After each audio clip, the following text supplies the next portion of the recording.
Hi everyone, welcome to Career Big Study Circle. APPSC group 1 prelims exam అనేది ఈరోజు మనకి సుమారుగా 301 సెంటర్లో మనకి ఎగ్జామ్ అనేది జరుగుతుంది. ఆల్రెడీ ఇది ఎన్ని పోస్టులకి నోటిఫికేషన్ వచ్చిందంటే 81 పోస్టులకి ఈ నోటిఫికేషన్ రావడం జరిగింది. మనం ఎగ్జామ్ రివ్యూస్ కూడా చేయడం జరిగింది. ఇటు యొక్క ఆన్సర్ కూడా ఈరోజు ఎక్స్ప్లెయిన్ చేసే ప్రయత్నం మనం చేద్దాం. చూడండి, ఫస్ట్ క్వశ్చన్ చూడండి. కింది మొఘలు కట్టడాలు పరిగణించండి అన్నాడు. సలీం చిస్తా సమీదు, బులంద దర్వాజా, హ్యూమయూన్ సమాధి, జామే మసీద్. పై భవనాల్లో వేటిని అక్బర్ హయాంలో నిర్మించారని క్వశ్చన్ అడగడం జరిగింది. సలీం చిస్తూ సమాధి అనేది అక్బర్ కట్టడం జరిగింది.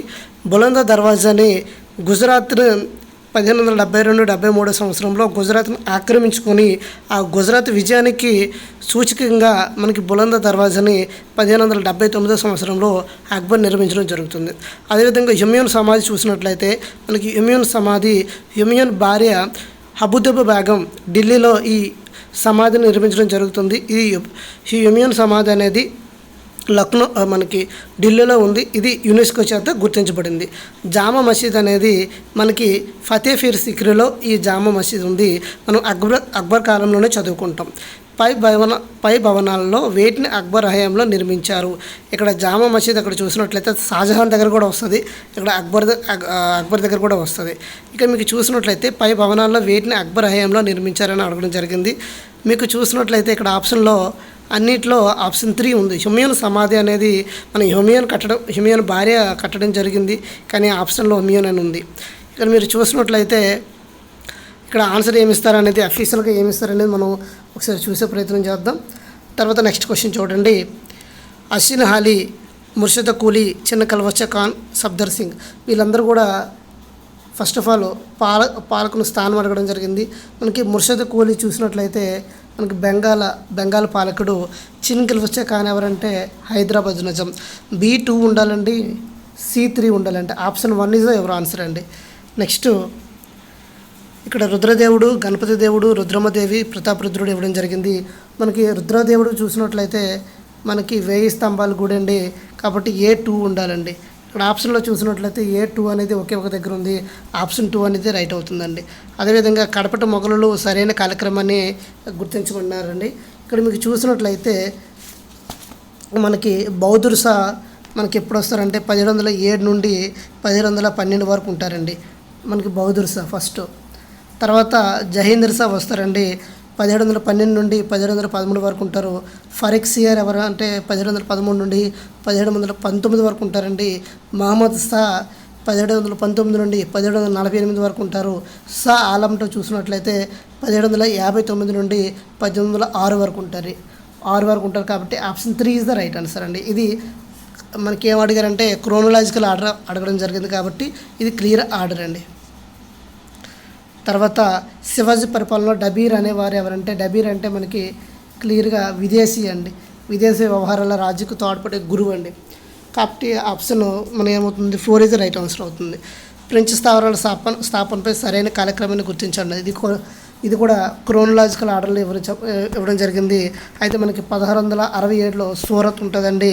అదేవిధంగా మనకి పాండిచ్చేరి ఎప్పుడంటే మనకి 1674లో యానం చూసినట్లయితే మనకి 1723లో మాహి చూసినట్లయితే 1725లో నెక్స్ట్ కరకలి చూసినట్లయితే 1739లో. ఈ విధంగా మనం చూసినట్లయితే option 1 is your right answer అండి. తర్వాత కింద భారత రాజ్యాల్లో పరిగణించండి అన్నాడు. అవధ్, ఝాన్సీ, సతారా, నాగ్పూర్, సింధు. పైన పేర్కొన్న రాష్ట్రాల్లో వేటిని దత్త స్వీకరణ పద్ధతి ద్వారా బ్రిటిష్ రాజ సంక్రమణ చేసింది అంటే మనకి డాక్టర్ ఆఫ్ లాబ్సిడెన్ అంటే రాజ సంక్రమణ సిద్ధాంతం అనేది ఎవరు తీసుకొస్తారంటే లార్డ్ డల్హౌసీ తీసుకొస్తారు. మనకి లార్డ్ డల్హౌసీ తీసుకొచ్చిన ఈ సిద్ధాంతం వల్లే మనకి ఝాన్సీ రాజ్యం కోల్పోతుంది. కాబట్టి ఝాన్సీ అనేది రాజ సంక్రమణ సిద్ధాంతం ద్వారా కోల్పోయిన ఒక రాజ్యం అండి. ఎప్పుడంటే 1853లో పోతుంది. సతారా చూసినట్లయితే 1848లో ఫస్ట్ వెళ్ళిపోయేది సతారా అండి, 1848లో. తర్వాత నాగ్పూర్ 1854లో అండి. సింధు అనేది 1843లో అండి. అయితే ఈ క్వశ్చన్లు ఏమన్నారంటే పైన పేర్కొన్న రాష్ట్రాల్లో వేటిని దత్త స్వీకరణ పద్ధతి ద్వారా బ్రిటిష్ రాజ సంక్రమణ చేసింది అంటే మనకి ఒక అవధి తప్పించి మిగతావన్నీ అయ్యాయి, కాబట్టి సెకండ్, థర్డ్, 4 అంటే మనకి ఆప్షన్ 4 అనేది రైట్ అవుతుందండి. తర్వాత ఇది కవుల గురించి అడగడం జరిగింది, ఇది మీరు ఒకసారి చూడండి.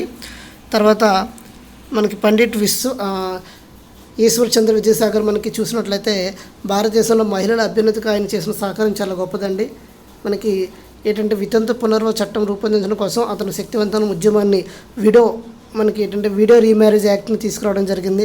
నెక్స్ట్ తన సామాజిక ఆలోచనలకు ప్రచారం చేయడానికి అతను సంవాద కౌముది అనే బెంగాలీ వార్తాపత్రికను ప్రచురించడం జరిగింది. ఇది రాంగ్ అండి. ఇది రాజారాం మోహన్ రాయ్ చేయడం జరుగుతుంది. కాబట్టి ఫస్ట్ 2 రైట్ అవుతున్నాయి. కాబట్టి option 1 is the right answer అవుతుందండి. అదేవిధంగా విలియం బెంటిక్ సంస్కరణలపై కింది ప్రకటనలో సరికానిది ఏది అన్నాడండి. వాయు రాష్ట్రాల్లో నూతన భూశిస్తు విధానాన్ని ప్రవేశపెట్టడం జరుగుతుంది. విలియం బెంటిక్ అండి. సతిని రద్దు చేయడంలో మనకి రాజా రామ్మోహన్ రాయ్కి తోడ్పడతారండి. తర్వాత స్త్రీ శిశు హత్య నిర్మూలన కూడా చేయడం జరుగుతుంది. అది మొదటిసారిగా విశ్వవిద్యాలయాల స్థాపన అనేది విలియం బెంటిక్ కాదండి. ఇది రాంగ్ అవుతుంది. కాబట్టి option 4 is the right answer అవుతుంది. ఇక్కడ సరికానిది అడిగారు కాబట్టి. తర్వాత కింది సంఘటనలు పరిగణించండి. స్వదేశీ ఉద్యమం ఎప్పుడు జరుగుతుందంటే 1906లో జరుగుతుంది. సూరత్ శీలిక 1907లో జరుగుతుంది. లక్నో ఒప్పందం మనకి 1930లో 31 ఆ టైంలో జరుగుతుందండి. మనకి లక్నో 17లో జరుగుతుందండి. తర్వాత హోమ్ రూల్ ఉద్యమం అంటే 1927లో జరుగుతుంది. పైన పేర్కొన్న వాటిలో ఏ ప్రధాన సంఘటనలు తీవ్రవాది దశలో జరగనవి? ఇక్కడ which of the above main events took place during the extreme phases అన్నాడండి. క్లియర్గా చూసినట్లయితే option 3 is the right answer అవుతుందండి. ఓకేనా. తర్వాత సైమన్ కమిషన్ భారతదేశ పర్యటన. మనకి క్వశ్చన్ ఏమడిగారు? లార్డ్ ఇర్విన్ పదవీ కాలంలో పైన పేర్కొన్న ప్రధాన సంఘటనలు ఏవి అన్నారండి. సైమన్ కమిషన్ 1927లో వస్తుంది.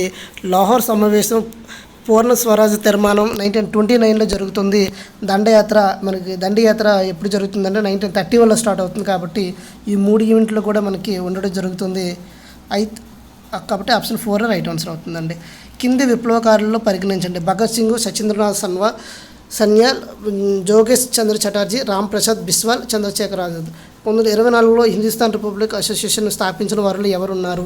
అయితే మనకి చూసినట్లయితే 1924లో మనకి ఉన్నది ఎవరంటే సత్యేంద్రనాథ్ సిన్హాలు, జోగేష్ చంద్ర చటర్జీ, రామ్ ప్రసాద్ బిస్వాల్. వీళ్ళు ముగ్గురే 1924లో వీళ్ళు స్టార్ట్ చేయడం జరుగుతుంది.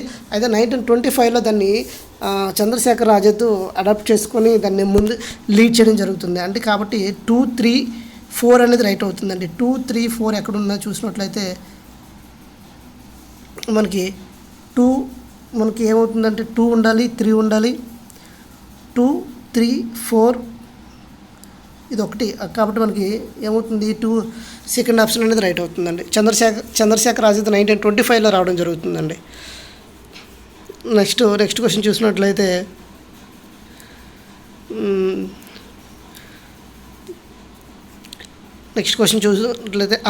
అవంతి చూసినట్లయితే మనకి ఇక్కడ ఏముంది?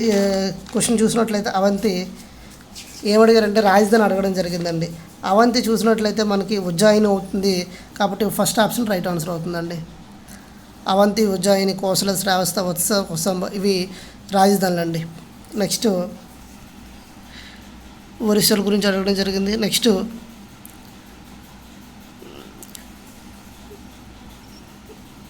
క్వశ్చన్ చూసినట్లయితే ఏమన్నారు? సంఘం సాహిత్యంలో వెల్లూరులో అనగా అంటే ఏంటంటే జంతు చర్మాలతో మనకి ఇది బేసిక్ క్వశ్చన్ అండి. జంతు చర్మాలతో పనిచేసే వ్యవసాయ కార్మికుల్ని వెల్లూరులు అంటారండి సంఘంలో. నెక్స్ట్ మనకి ఇక్కడ చూడండి, శివస్కందవర్మ, విష్ణుగుప్తుడు, నరసింహవర్మ, నందివర్మ 2 ఇవి ఇలా ఇవ్వడం జరిగిందండి. ఇలా ఇచ్చినప్పుడు మనకి ఆన్సర్ ఏమవుతుందంటే ఏముంటే నరసింహవర్మ అనేది పులికేశ 2ని ఓడిస్తాడు. కాబట్టి నరసింహవర్మ పులికేశ 2ని ఓడిస్తాడు. కాబట్టి మనకి ఇక్కడ సి అనేది 4 ఆప్షన్ ఉండాలండి. C4 అయి ఉండే ఆప్షన్ ఒకటే ఉంది. మనకి option 2 is the right answer అవుతుందండి. నెక్స్ట్ రాష్ట్రకూటములు సంబంధించి కింది వాటిలో ఏది తప్పుగా సరిపోయింది అన్నాడండి. ఇక్కడ మనకి కృష్ణుడు 3 కాదండి, కృష్ణుడు 1 అవ్వాలి. అందువల్ల 4 అనేది రైట్ అవుతుందండి. ఇక్కడ చోళుల్లో సరికానిది ఏమని అడిగారండి? మనకి ఇవి పరాంతకుడు కాదండి. అక్కడ పరాంతకుడు కాదు మనకి. కాబట్టి ఆన్సర్ ఏమవుతుందంటే 1 అవుతుందండి.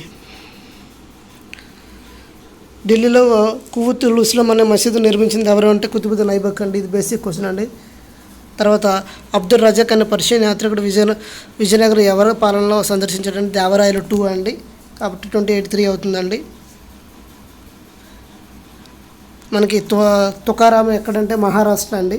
డి అనేది ఏమవ్వాలంటే 4 అవ్వాలండి. తులసిదాస్ ఎక్కడంటే ఉత్తరప్రదేశ్ అండి. B1 ఉండాలి. B1 ఎక్కడ ఉండాలి చూడండి. B1 నెక్స్ట్ D4 అయి ఉండాలండి. B1 D4 అయి అనేది ఎక్కడ ఆప్షన్ 3 అనేది రైట్ ఆన్సర్ అవుతుందండి. ఓకేనా.